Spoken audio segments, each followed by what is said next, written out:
Hey everybody, if you want to hear the new scoop, we ended up getting a coop today, and here to break it down with me is everyone's favorite aviation mechanic, Canadian Dave, as we're recording in an absolute thunderstorm. Yeah, she's rolling through. It's dark outside. Your breaker just tripped. Things are happening, but most importantly, Coop has happened. It is a here we go. He is, after months of trial and tribulation, he is one of ours. But before we get into it, everyone, please like, subscribe. All the socials, all the links are down in the description. Hit them up. The last couple have been great. Just keep it rolling, everyone. We pounded past 2,000. Let's keep on giving her because next time I'm doing shots of ketchup for all you. I'm holding myself to it. Dash, how's it going? Good. We're cooping along, or as you said before the power cut us off the first time recording, the Teun has left the coop. Yes, he has been let out of the coop. So without further ado, let's get into the numbers.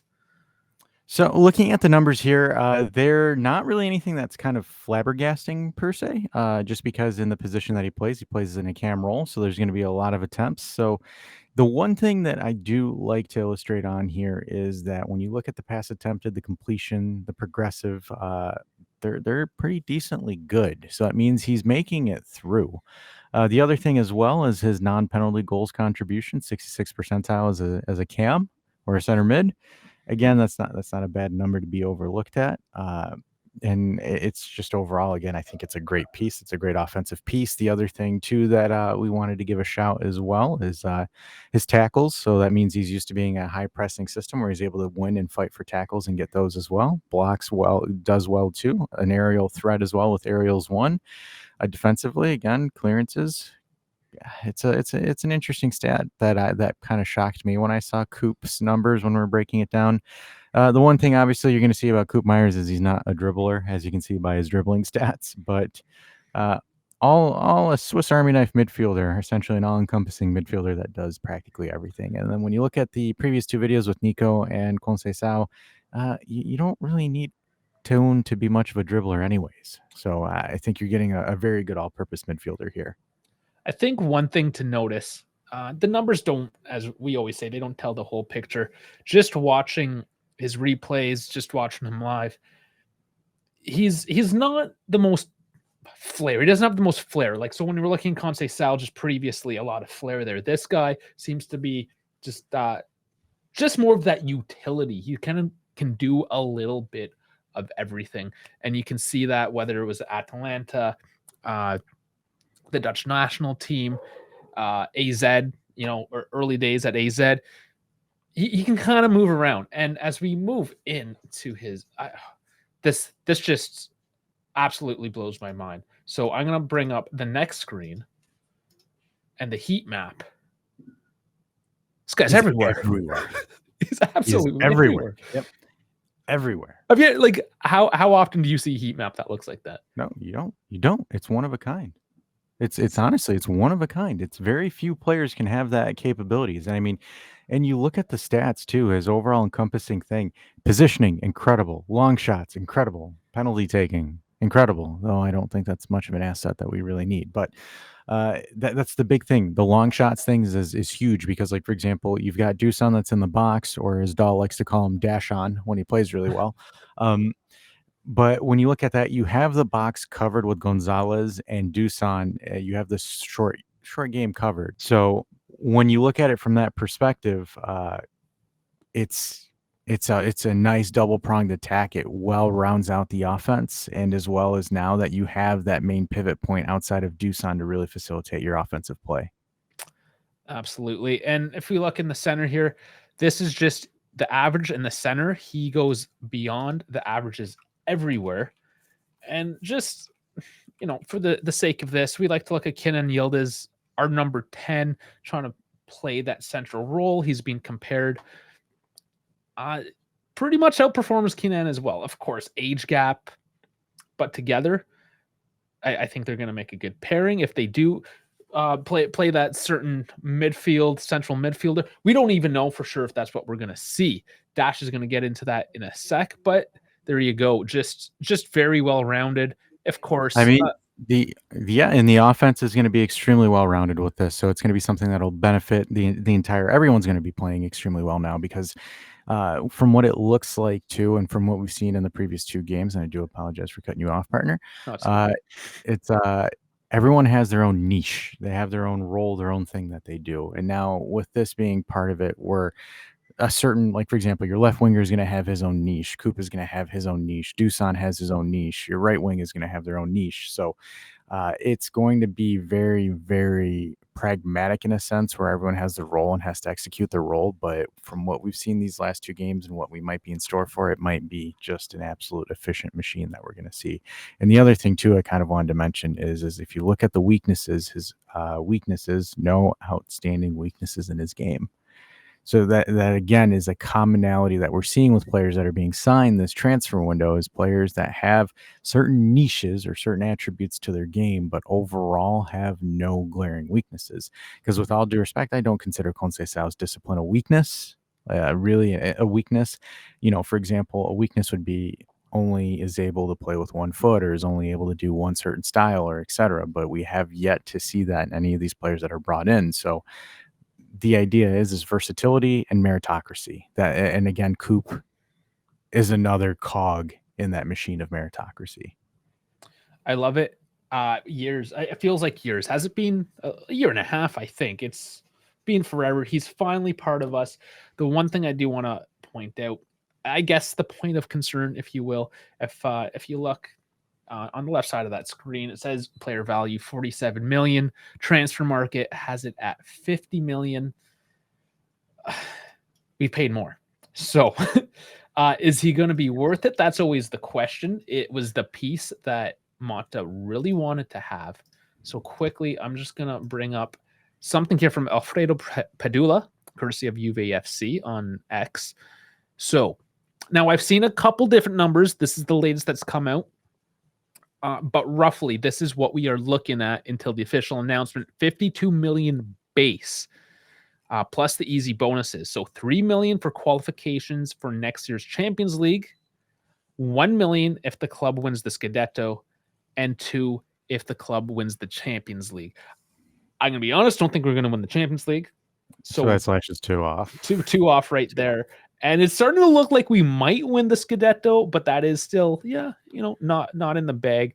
So it might be sitting at about 55, maybe 56 million at the end of the day. So yeah, I think we overpaid about 5 million. Is it the end of the world? I don't think so. I have my doubts on us kind of saying the end is nigh, because that was one of the things, right? Like for me, my threshold was as long as we don't go over 60, that would have been a problem. However, I'm not too upset because it worked and it fell within the 50 million mark in the 50s. I'm saying within, plus or minus 10. Yeah, I think the other thing that kind of was a feather in our cap was that because Coop didn't want to go anywhere else, he turned down offers everywhere else. So it kind of helped drag this out a little bit longer. But when I'm using the reputable source that Serie A used to dock Juve 15 points transfer market. It says Coop is at 50. So right now the base is 52, obviously plus 3 million for the Champions League. I have my doubts that we won't hit that. That we're going to hit it. So it's going to be 55. So you're only paying about 5 million over what his market value is. I don't think it's something where I saw a lot of people on social media get pissed off about it. I don't think there really is a reason for it. When you look at the merits that he's done in the past couple of seasons with Atalanta that employ a similar pressing style, the only thing is Coop isn't one of those players that benefited from the system. Coop was the system for Atalanta to an extent. So I think him taking it to another high pressing kind of less offensive than Atalanta, because Atalanta is the definition of what the Call of Duty schnobs would say full send. It's a little bit more strategic in their approach at Juve, so I think Coop will thrive a little bit more. I think his production might dip a little bit down just because you have so many guys that want the ball. So there's only one ball on the field. He's not as heavily relied upon. Exactly. Juve is what it is. Because again, you look at it as well as Locatelli. You're not expecting Locatelli to do much this season, and if you look at his first two games have been pretty decent, right? He's getting glazed, not to get into Loca, but I mean, yeah, things are on the up and up at the club right now. So yeah. Yep. So there's a good atmosphere going on, healthy competition, which I think we struggled with the last 3 seasons. You can throw it on Max, you can throw it on the board, you can throw it on whoever. I think it's a collective problem that we've, iterated for months on end. But now that you see the players that are coming in, and it's just going to be a very, very competitive locker room to get minutes, and I am all for it because iron sharpens iron. All right. So how is he gonna fit into this squad? How is he going to fit in his squad? Very interesting question, which I think there is a very simple answer to. So Coop is automatically by default going to play the middle of the field as the 10. He'll be on paper as the 10, but when drawing the actual blue circle of doom here, as I like to call it, Coop will be around all of this. This is all covered by Koopmeiners. So Koopmeiners will interchange with Louise, with Thuram. This is me putting down what I think is probably going to be the best lineup possible for us right now. Dusan at the top, Yildiz on the left. I don't know why Yildiz is labeled 15. You just didn't update it. He's number 10 now, of course. Yeah, I guess. Coop at the 7, Nico at the right wing, Luis and Thuram at the bottom pivot. Sorry, Locatelli fans. And then I'm going to continue with Cabal, who has been an awesome start to the season. No surprises here. Bremer and Gatti as your center backs. Cambiaso on the right. I'm expecting Coop to be in this midfield 3 with Luis and Thuram. Whether it's going to be, I'm going to assume it's going to be with the cam role. I don't think it's going to be something like this. I highly doubt it. It would make no sense. Don't see it. But the idea is you're going to see Coop link up play and be everywhere. There is not going to be a part where the second the ball gets thrown into this phase, Koopmeiners is going to be on the ball. Nobody else. I think Koopmeiners is going to be your main facilitator, your main playmaker, because now what I'm expecting is if I'm expecting anything from the deep, any passes are all going to, oops, didn't mean to move you, Cabal. Everything is going to be fed towards Coop. So essentially, most of the plays will pivot off Coop, and then Coop will then facilitate the plays himself, whether it's taking shots, passing the ball through his wingers. The ball is going to go through Coop, and you're going to see another level of this offense that we have yet to see.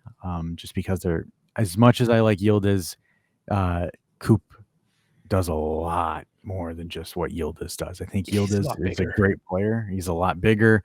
Coop is a menace. He can also take those shots from outside the box. Yildiz is still young, still growing into his own. And I mean, this is perfect because it takes pressure off Yildiz and it lets Yildiz focus on his own craft and focus on his own side of the pitch. So absolutely, I'm excited to see this. This is something we've been waiting to see. And I know Luis is still getting himself into fitness and whatnot, but this starting 11, in my opinion, so good, you should be able to challenge for the title. I know my expectations on the preview video were a little bit on the lower side, but going off of the data that we have these last 2 games and going off of what we have with the market as well, and potentially Jadon Sancho might be thrown into the mix. I don't think it's a stretch to say that you should expect this team to challenge. Winning is a different thing. But challenging, I think that is on the table of expectations. We're in the mix, for sure. We're in the mix because when you look at it from the numbers perspective as well, we're not creating ridiculous amounts of chances. The XGs are 0.105. It's 1.12, stuff like that.